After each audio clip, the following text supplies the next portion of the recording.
Welcome to another edition of Steven Goes to the Movies. Hey. Alan and I just watched Inferno, which is the Dario Argento follow-up film to the original Suspiria. Yeah. It's a trilogy of movies. The third one is Mother of Tears, yeah. which we'll be watching in the next couple weeks, I think. Yeah. And we decided to kind of use that momentum to do a whole series on Dario Argento. Mm-hmm. So this would be episode 2 of that series. Right. So, what are your thoughts? It wasn't as good as the first one. No, it was weaker, and thought it interesting to set it in New York, but didn't really feel like New York. Yeah, I mean, just like a set. I mean, just like the first one didn't really feel like Germany. Right. This one doesn't really feel like New York. It's very like built in a set kind of a thing. I mean, Alan even at points was questioning if the same set if the apartment that it's set in, the whole movie's set around, if it wasn't the same building they used for the first one for Suspiria. Because it was still like. Some scenes were really red. It didn't play up color as much. It didn't. I gotta say for sure, it wasn't as visually like impactful. Yeah, so that was kind of weak, and then had less goblin music, which was like a shame. I love goblin music. And that shit kicks in, I'm like, oh yeah, this is pretty bomb. You know, because in a lot of movies he uses that music, and it really helps. Yeah, pack a punch. Yeah. Yeah, and I don't know, like, right off the bat, like, so I will say that the first few minutes I liked a lot. Oh, yeah. Because she's opening, well, first of all, she's opening up this, like journal or diary from the guy who built the buildings, the architect. Right. But she, like, uses a knife to cut open, open up 2 of the pages. And I thought that would imply something. Mm-hmm. Like, there was, like, a magical force on the book, and when she does that, it breaks it open, or... I just thought there'd be some reason for that besides just having her use a knife to cut open the book, essentially. Right. But kind of like hearing like more of like, there's the three mothers, and they're more like sisters, and one is here and the other is here, and this one's the most wicked one, and this one is the youngest one. Like that really helped flesh out a lot of background that the first one kind of glazed through a little bit more. Yeah, there's only that one guy who did exposition.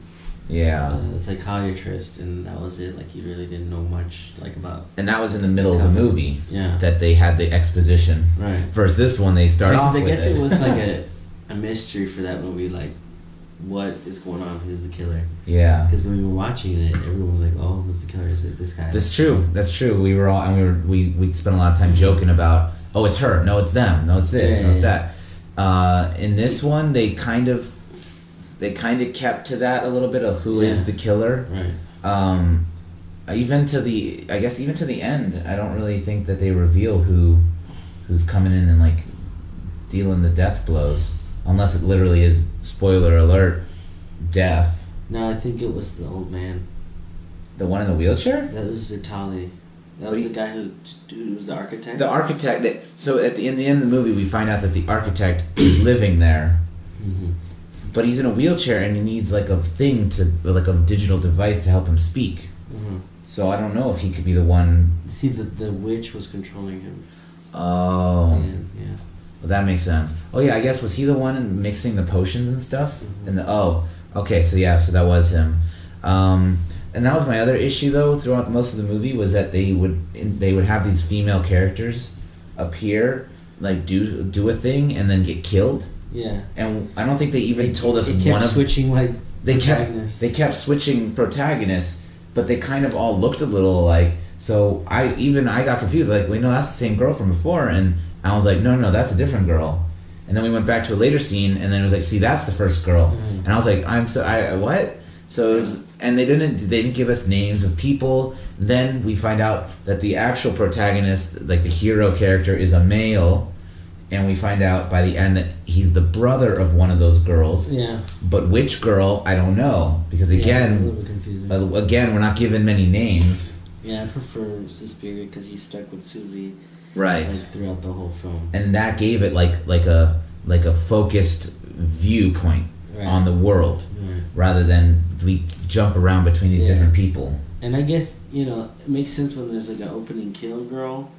Right. But then like you had another girl and then she gets killed again? Because the opening girl isn't the first one to be killed. Right. They did another girl, then she gets killed. But then the girl from before also gets killed. Right. By getting the guillotine like smacked down on her. Okay, and look, let me just say the deaths were pretty gruesome. Yeah. I mean, they were fulfillingly gruesome. Yeah.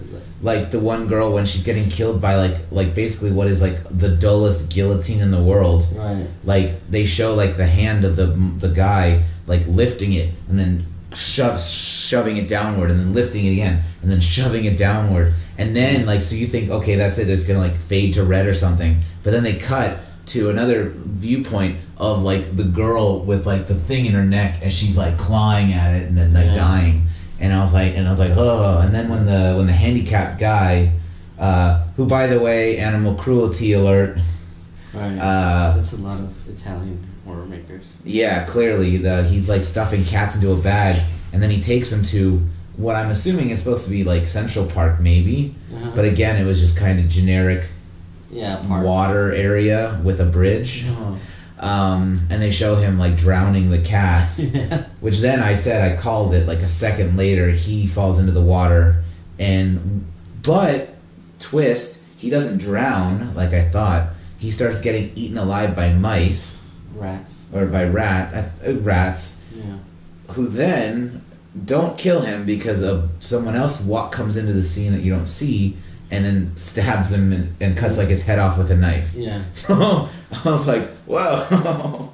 But I mean, it was an effective scene because all these little mice or rats are just like chewing away at him, and he's screaming bloody murder, and that was an interesting scene for the most part. Yeah, and except for the cat drowning part. Killed somebody though. Well, yeah. Well, the cats didn't kill somebody, as you said. The cats were being demonic. Really so. Them. What we are seeing, though, in these movies, and I'm curious how it'll flesh out in the third one, is the ability to control creatures and stuff like that. Because in the first movie, we had the blind man's dog. Mm-hmm. Interesting, another like handicapped man. But the blind man's dog attack and kill him. And in the second one, there was the cat start attacking one of the generic girls. Mm-hmm. And then she's like on the floor and like they're attacking her and all this stuff, and then she gets stabbed to death after that. So we have that with the cats, and then we have the handicapped man who's now killing the cats, getting basically eaten alive by rats. I've seen several Dario films at this point. I have only seen the one and before this. He likes to use a lot of animals. Okay. A lot of animals being controlled by people, killing people. I'm all for that. So there is quite a different number of animal deaths or animal like attacking. Oh, okay. So what you're saying is that it's not a Suspiria specific. No, it's like him as a director. Interesting. He likes to use like Suspiria that had the maggots. Oh, right. Yeah. And so it's like animals all the time with him. I look forward to seeing more of that. Mm-hmm. So next up, or anything else you want to say? No. That's it. I mean, overall, I guess we can give it a recommendation or not. I mean, if you liked the 1978 Suspiria, it's worth watching because it's the next one in the trilogy. Right. But as a standalone movie, I'd say it's kind of weak. I wouldn't really if you had to go pay money to see it, it's probably not worth it. Yeah, I'd rather just stick with the original and the remake. The original and the remake, and if they do any more remakes, if they go further with the story. Oh yeah, that's another thing. Oh. That the director of the Suspiria remake Newsflash wants to expand on it and talk about the Three Mothers. So it seems like he's gonna be doing his own Three Mothers trilogy or something like that. I know he said something about doing a prequel about Mother Suspiria, Interesting. She came into power. And given how the new Suspiria changes things up and how it ends, that's a whole world of possibilities. Yeah, it could be way different. And I'd be really excited. Yeah, it might not be the same as Inferno. Yeah, one of my hockey teammates actually, he texted me after our game the other day. He's like, I forgot to tell you, but I went and saw the new Suspiria. You should too. It's practically a masterpiece. And I was like, well, if you were watching our YouTube channel, you would have known we saw it 2 weeks ago. Yeah. But yeah, so people are digging it, and I'm looking forward to more of that. Plus, seeing some more Dario Argento films. Yeah. So stay on the lookout for those reviews. And thank you, Alan. No problem. Have a good night.